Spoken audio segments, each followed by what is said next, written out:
All right, first topic of the day. Thank you, Sting. Sting's retirement match has happened within the week, and I you know what?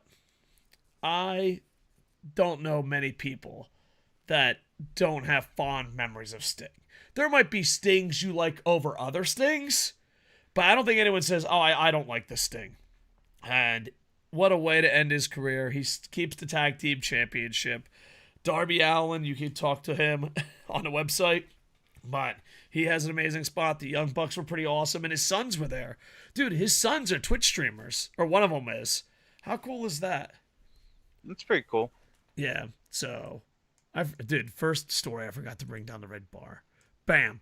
So I'll start off and say, Sting, Flair, Clash of Champions 1, one of the greatest moments of all time. I do believe Ready to Rumble. This isn't even pay-per-view. Has to be based off that. I was a big Ric Flair guy. I was a big Sting guy. Them going to a 45-minute time limit draw. And Surfer Sting is by far my favorite Sting. It's not even close. It's not even Yeah, I love close. Surfer Sting. I still am a little bummed I didn't get my dream of seeing Darby come out with Surfer Sting as half his face. Oh, Like that would have half been Surfer awesome. face. Yeah. I mean, we got to see his son come out. Do you think they were nervous? Because you got to think your Oh, dad is yeah, I mean, famous. they definitely were. The one kept saying on Twitter how he just kept saying, don't mess up, don't embarrass dad. Yeah, yeah. Wolfpack Sting flew like crazy. It's Yeah, got dude, he got air. it's got to be hard to have, especially in pro wrestling, because it benefits having family in a business. I mean, FCW, which later became NXT. Well, when FCW first started, they were just looking for children. I was like, yeah, dude, hire me. I'm Mean Gene Oakland's son. Who's gonna know? Honestly, Who's gonna if you were know? Samoan, would you just like take a chance and just try and message like The Rock and Roman and them and just be like, can you guys just claim I'm one of your third cousins? Yeah, Just yeah. like put me down as a third cousin. I've been working out, dude. I'm ready. Just say I'm a third cousin. Get me in. Who's Just for gonna a know? trial. Who's gonna know? It's like the Von Erichs. Yeah, it would be interesting. But yeah, I guess it's got to have pressure because Sting is one of the few wrestlers that people in the business, fans, and everyone thinks fondly of. They don't think badly of Sting. I never met anyone that has a genuine voice that goes, "Oh Yeah. fuck Sting," you know. And yeah, though I have to tell you something, and we talked about this on air before. Unpopular opinion. I'm on my own. When he turned to Crow Sting, I was like, I hate this. Like, I will always be Beach Stinger all the way Shut through. up. I loved You're it. bad. I You're wrong. know. I Beach know. Sting was great, but so was Crow Sting. Beach Sting better. I loved The it. one that wasn't as good as either of those was the one that happened in the Forbidden Place. Are you talking about Joker Sting? Yeah. Yeah, it was pretty rough. But he was having a good time with it. You could tell that. Yeah. He was like, yeah, this is great. So, he reminds me of the Great Muda. I know they're very close friends, and I know Sting was on his retirement tour with Darby Allin, and and it's just they were really good at recreating themselves. They're really good at, hey, it's time. They're also really good at changing and hiding their flaws. I think the wrestlers that don't embarrass themselves change what they can do to still be elite or a top wrestler. And I Hmm. thought Sting did a good job about that. So, yeah, it was interesting. And according to reports, Sting wanted to drop the titles, but everyone else is like, no, don't. And Tony's trying to find Sting to do something, man. That's kind of cool. I think he should have dropped the titles Uh, personally.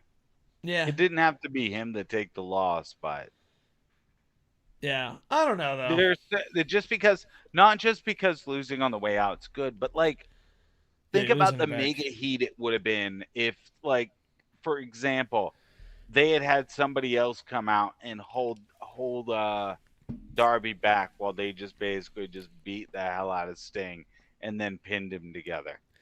Oh They'd yeah. have so much heat People for would go doing that to insane. Sting. And not that, but people would go insane. Like, this would never. Yeah. But, if anyone deserves to go off into the sunset with his hand raised, it's probably Sting. You Yeah, know? whether or not it really was his choice, really smart to say it was his choice either way, Oh, yeah, it's a because it good takes PR a move. lot of the ability to get mad out of it. Yeah, because, like, if Sting was like, fuck you, I ain't going out on my back. My sons are here. I'm not going to be embarrassed. I'm going out undefeated. So, and I also like the fact that Tony mentioned Noah. He's like, he's 29-0, but he was 30-0 because, Pro Wrestling Noah. I thought that was a cool touch. But yeah. Sting, thank you. And thank you for the memories. And it's probably some of my favorite memories of all time. And none of that, but Yeah, like, definitely one of my favorite wrestlers of all time. yeah. And besides his short stint in WWE, he did it mostly outside of the number one company now. It was like the number one company for such a long time. There was a time where Sting was on the number one company with WCW, but it's kind of interesting. Not That only that, but at this point in his career, to have had, now granted, it was because he was booked and protected well, which Tony is great at protecting a wrestler when he wants to. Yeah, Really, he does a great job of protecting a wrestler when he wants to. But for his age, he put on some great matches yeah, yeah, and yeah. honestly had one of the best runs of his career now at the end. And it reminded me of like Paul Heyman and a couple other great bookers and promoters, where a lot of people don't understand, especially like E-Fed guys, or how do I word this? People that have never really worked in the wrestling business. It is your job to hide their weaknesses. That's your effing job. And I don't think enough people do that. Tony did a great job with Sting. With Great Jade. Muda did a great job with whoever Great Muda was working with towards the end of his career. I'm talking Pro Wrestling Noah and others. All Japan is 0-1. But yeah, it's like you have to hide their weaknesses. That's why, like, when someone's like, "Oh, this person that came from this company, they're a star and they're green as shit." Well, that's like benefit to whoever booked them. Bill Goldberg, um, Jade Berg, and in the older wrestlers that never really lost a step because they changed their game and they were protected. Sting, Muda, and those. Even Roman. With the Yeah, yeah, Roman run. Roman's very protected. So Triple H, great job, or Vince or whoever. I don't know. It's I mean, it had to have been Vince for a chunk of it. yeah, yeah, yeah. So Even when everybody hated him, it was still Vince. yeah, yeah. So yeah, it is interesting when they want to protect someone. I just wish they did it for like the whole roster.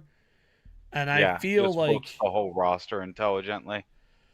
And I, then I you wouldn't get incidents like Wednesday's match where it kind of felt like it wasn't a good pairing off those two wrestlers stylistically to have Hook yeah, yeah, Cage. yeah.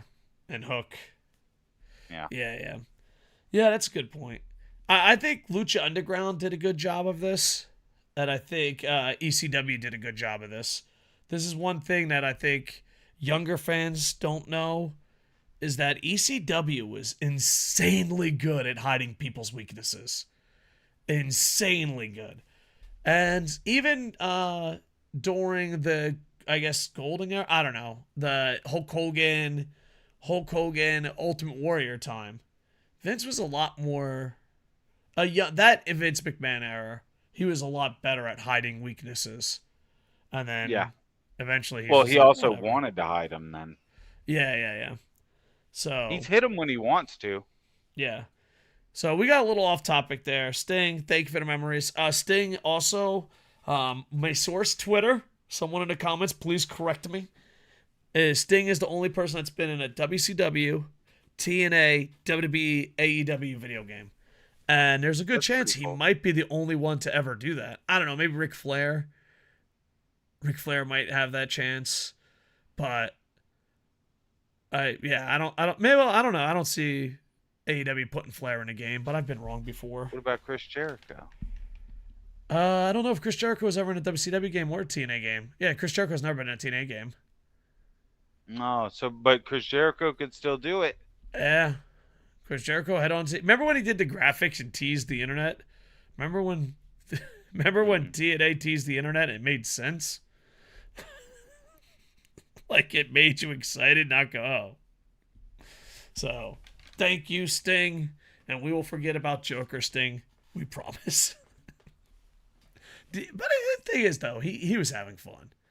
I don't think any time during Joker Sting did it look like he was being forced to do it. No, it looked like he's been enjoying himself. And I mean, he picked the Bucks because he said they were one of the most fun people to work with he ever worked with. So if his last match was with 3 people he genuinely enjoyed working with, who can also make great matches, that's a win for everybody. Yeah, and I forget if it was top 3 or top 5, but Sting said it was the top 3 or top 5 matches in his career. So I apologize for not knowing the exact number. 1. Nah, Ric Flair Sting has to be No, he said number 1 was that. Did he really? He said number 2 was the other match with the Bucks. Oh, did he really? I didn't know he broke it down that much.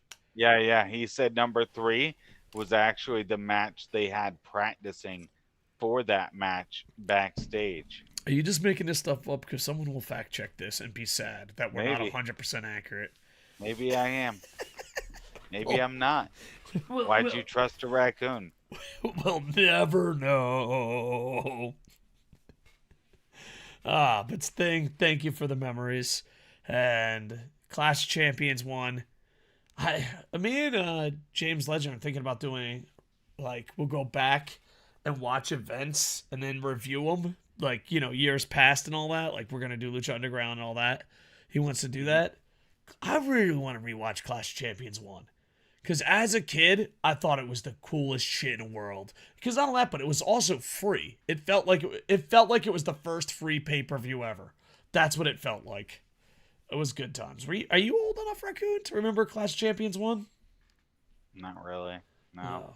It was time. I don't even know who wrestled on it or anything. Well, Sting Flair was the main event, and I don't know. I think they had I don't know. To be honest with you, I know there was a tag match. I think Sullivan was there.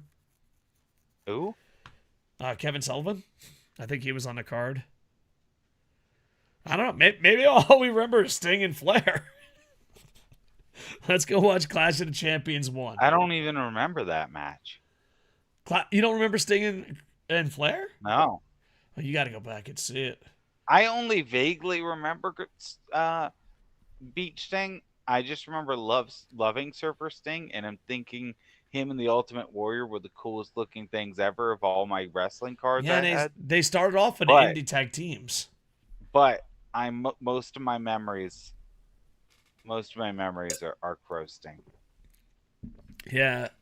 He also talked about that. He talked about steroids. He's like, I love Crow Sting. Sting goes, I stopped in 1990. He did not, talking about his tag team partner, Warrior. How cool would it be, because I love going to the indies and seeing, the Golden Lovers, AJ Styles. You've seen all these great fucking wrestlers. Bryan Danielson, start off on the indies, very beginning, like Roderick Strong. Start off in the very beginning and then make it to the top. Can you imagine being in the indies and being like, oh yeah, I saw Ultimate Warrior and Sting tag up? That guy's a lot cooler than us, whoever that guy is.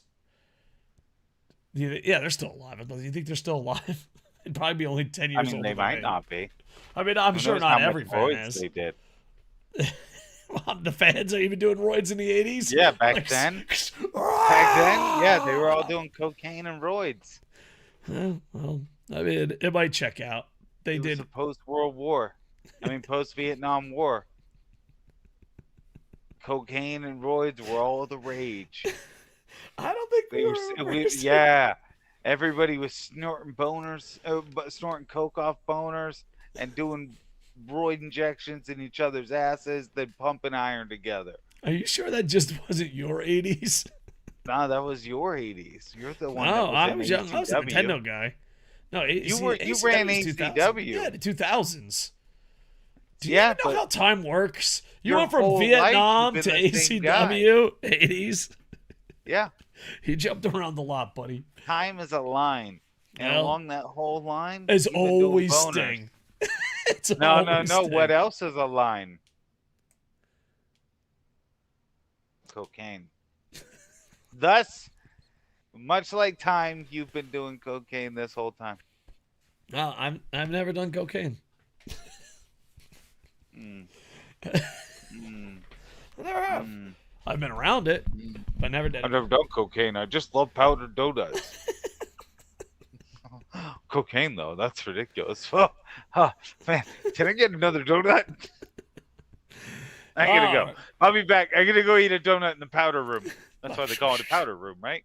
Gotcha. Powdered donuts. Moving on.